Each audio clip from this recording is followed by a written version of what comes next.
আজকে সকালে যার যার সাথে দেখা হয়েছে প্রত্যেকের মুখেই শুধু একই কথা, অন্নপূর্ণা ভাণ্ডারের টাকা পেলে কি না। যাই হোক, আমি এখনো পাইনি, তোমরা কে কে পেয়েছো অবশ্যই কিন্তু জানিও। গুড মর্নিং, কেমন আছো সবাই? মিতার ডেইলি ব্লগে তোমাদের সবাইকে স্বাগত জানাই। আজকে তোমাদের সাথে একটা ব্রেকফাস্ট রেসিপি শেয়ার করব। পুরো ব্লগটা দেখার অনুরোধ রইল। আশা করি আজকের রেসিপিটা তোমাদের ভীষণ ভালো লাগবে। এই তো সকালে উঠে মেন ডোর খুলে তারপরে ঠাকুর প্রণাম করে দিনটা শুরু করলাম। ঠাকুরের কাছে প্রার্থনা করি যে প্রত্যেকের দিন যেন আজকে খুব ভালো কাটে। তারপর এসে কিছু কিছু জানলা নীলাদ্রি খুলে দেয়, আবার কিছু কিছু আমিও খুলি। তো পিছনের জানলাটা আজকে দেখলাম খোলা হয়নি, তাই পিছনের জানলাটা খুলে দিলাম। আর দেখলাম নিচে না আমাদের দুটো পেঁপে গাছ হয়েছে, তাতে মানে পেঁপে ফলন হয়েছে। দেখা যাক কত দূর হাতে পাই। আমাদের এখানে না ও পাওয়া যায় না, কে কোথা থেকে এসে নিয়ে যায়, কি আর করা। আমি বিয়ের পর যখন মানে শ্বশুরবাড়িতে এসেছি, আমার বাড়ির সাইডে আর কি আমাদেরই পেঁপে গাছ হয়েছে, দু তিনটে পেঁপে গাছ হয়েছিল, এবং তাতে না বেশ বড় বড়, অনেকটা বড় বড় সেই পেঁপে ফলন হতো। আমি পেঁপে খেতে ভীষণ ভালোবাসি। তখন আমার বাবা ছিলেন আর কি, তো বাবাকেও আমার গাছের পেঁপে আমি খাওয়াতে পেরেছি। মানে এই শ্বশুরবাড়ি এসে আমি বলেছি ওদের যে আমার বাবা পেঁপে খুব ভালো খায়, আমাকে দাও, তো আমি বাবাকে দিয়ে আসবো। তো যাই হোক, আমার শাশুড়ি মা এমনিই বলেছে যাও নিয়ে যাও, তুমি যাচ্ছ নিয়ে যাও। দিয়েছি, বাবা খুব খুশি হয়েছে। যাই হোক, তো এই তো ভাত টাত বসিয়ে দিয়েছি, দেখলেই তো নীলাদ্রির খিচুড়িও বসানো হয়ে গেছে। আজকে করব আলু পটলের তরকারি। তো প্রথমে নীলাদ্রিকে বলেছিলাম যে মাছের মাথা দিয়ে করব, রাজি হয়েছিল, কিন্তু দেখলাম না, এখনই দেওয়া, মাত্র পেট খারাপ থেকে উঠেছে, তো এখনই দেওয়াটা ঠিক হবে না, সেই জন্য আজকে আর দিলাম না। এমনি আলু পটলের তরকারি হালকা করেই করেছি। আমার তো এই তো জিরে হলুদ এইগুলো দিয়েই করা, আর তো কিছু দিই না। ওকে যখন দিই আর কি, তখন একেবারেই হালকা করে দিই। আর আজকে মাছ করব শুধু ওর জন্য, আমাদের জন্য করব না। কালকে ওই মাছের ডিমের বড়াটা করেছিলাম না, বড়ার ঝোলটা করেছিলাম, সেটা রয়ে গেছে, মোচা রয়ে গেছে। তো ভাবছি যে মানে মাছ করা মানে বেকার হয়ে যাবে, জানো তো, খাবে না, মেয়েও খাবে না। তো ভাবলাম নীলাদ্রির জন্য শুধু মাছ করি, এখন বাটা মাছ দিয়ে দেব। এখন সাধারণত খিচুড়ির সাথে ডিম দিই, কিন্তু ভাবলাম ডিমটা রাত্রে দেবো। এখন যদি ওকে আমি ডিম দিয়ে দিই না, আর রাত্রে খাবে না, সুতরাং আমাদেরও তাহলে খাওয়া হবে না। তো রাত্রে ডিম খাবো আমরা, আর এই বেলা মাছ খাবো না, ওকে মাছটা দিয়ে দিই। তো ওদিকে মাছ, ওর মাছও হয়ে গেছে।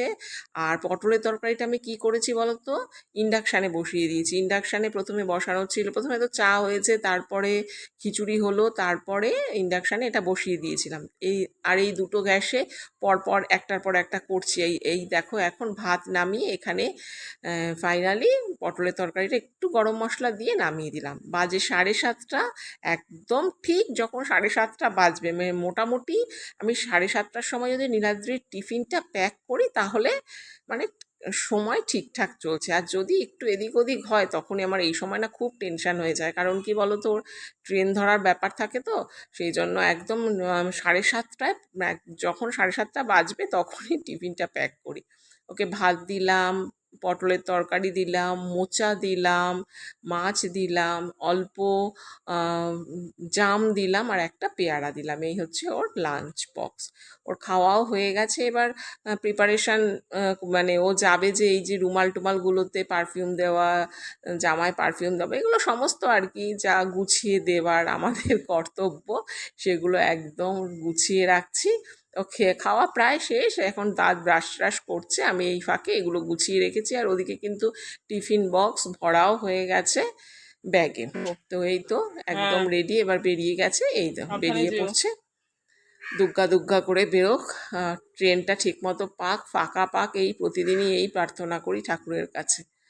তো দেখো একদম ঘরে চলে এসেছি। আর এসেই আজকে ব্রেকফাস্টের জন্য যে রেসিপিটা তোমাদের শেয়ার করব বললো, সেটা শেয়ার করছি। প্রথমে কড়াইতে তেল দিয়ে এই যে দেখলে যে এই যেগুলো জিরে, তারপরে ধনে, তারপরে হচ্ছে কাঁচা লঙ্কা, রসুন, এইগুলো সমস্ত, আর বাদাম, এইগুলো সমস্ত দিয়ে ভেজে নিলাম। তারপরে এটাকে একটু নামিয়ে গুঁড়ো করে নিয়ে, মানে মিক্সিতে পেস্ট বলবো না, দানাদার একটু করে নিয়েছি, মানে দানা দানা থাকবে এমন করে নিয়েছি। এবার এর মধ্যে দিয়ে দিলাম হচ্ছে লেবুর রস।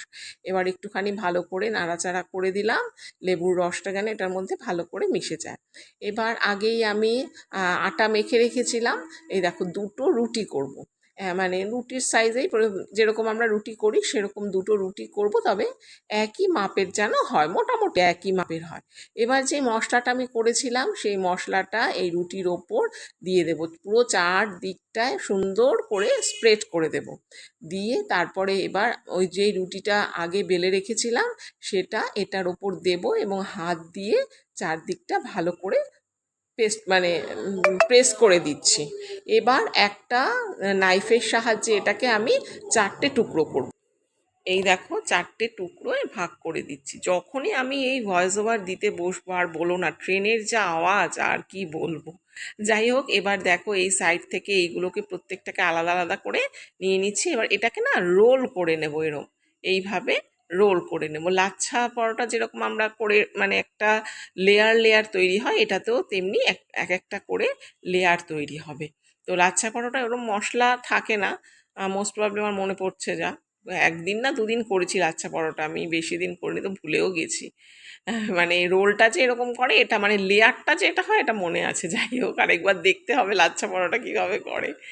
এইবার দেখো, একটু আটার সাহায্যে এটাকে একটু বেলে নেবো। এখানে কিন্তু তেলের সাহায্যে বেলো না, তাহলে ওই মশলাগুলো না উঠে আসে। তো একটু আটা নিয়ে একটু হালকা হাতে প্রেস করে করে একটা, আবার একটা গোল তৈরি করব, মানে ওই পরোটার মতো হবে, তৈরি করব। এইবার গ্যাসে আমি ফ্রাইং প্যানটা বসিয়ে দিয়েছি আর তেল দিয়ে দিয়েছি।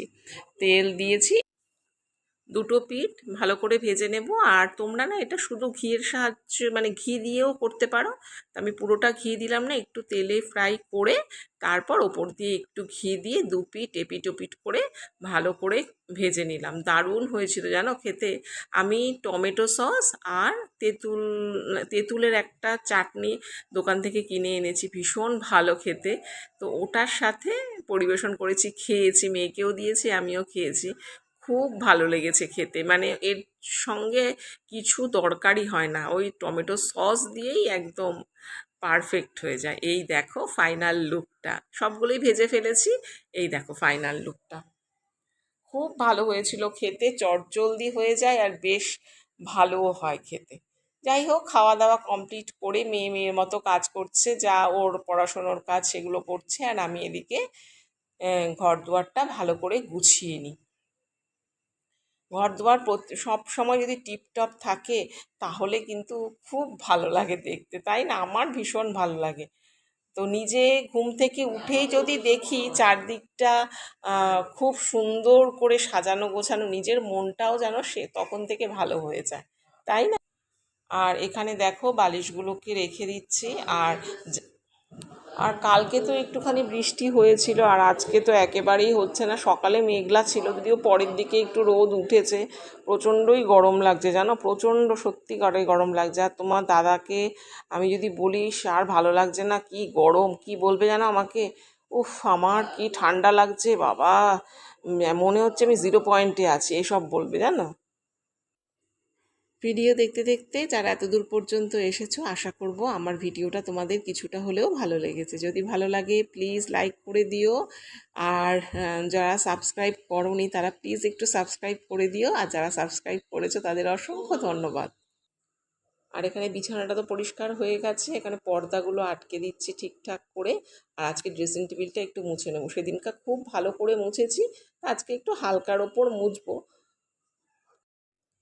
এর মধ্যে মাকেও ফোন করে নিয়েছি, মার শরীর টরীর কেমন আছে সেটাও জিজ্ঞাসা করে নিয়েছি। যাই হোক, মানে মাকে সকালবেলা একবার ফোন করে নিই, তাহলে কি কেমন আছে সেটা জিজ্ঞাসা করে নিলে চিন্তা দূর হয়, বয়স্ক মানুষ তো।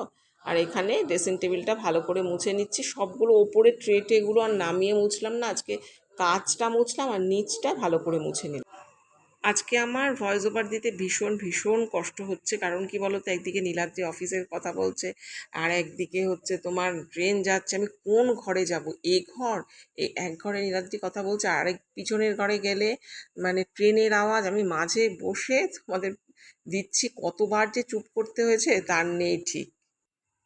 যাই হোক, একটুখানি রোদ উঠেছে তো, যেই জামা কাপড়গুলো কালকে ওই তিনতলার মাঝখানটায় দিয়ে রেখেছিলাম, তিনতলা বলতে তিনতলার ছাদ, দোতলার যে ছাদ সেটাই। আমার তিনতলা বাড়ি নয়, আবার অনেকে ভুল বুঝতে পারো। তো ওইখানে যেগুলো সিঁড়ির মধ্যে মেলে দিয়েছিলাম সেগুলো গিয়ে এখন ছাদে রোদে দিয়ে আসবো, তারপরে যাব স্নান করতে, তারপর পুজো দিয়ে দেবো। এই দেখো, এবার যাব, স্নান করে এসে গেছি, আর এই পুজো দেওয়াও আমার কমপ্লিট। তো চলো ব্লগটা শেষ করব আজকে দুপুরে লাঞ্চ থালি দেখিয়ে। তো বন্ধুরা, তোমরা সবাই ভালো থেকো, সুস্থ থেকো, নিজের শরীরের খেয়াল রেখো। আজকের মতো আসছি, তোমাদের সাথে দেখা হবে নেক্সট ভিডিওতে। টাটা।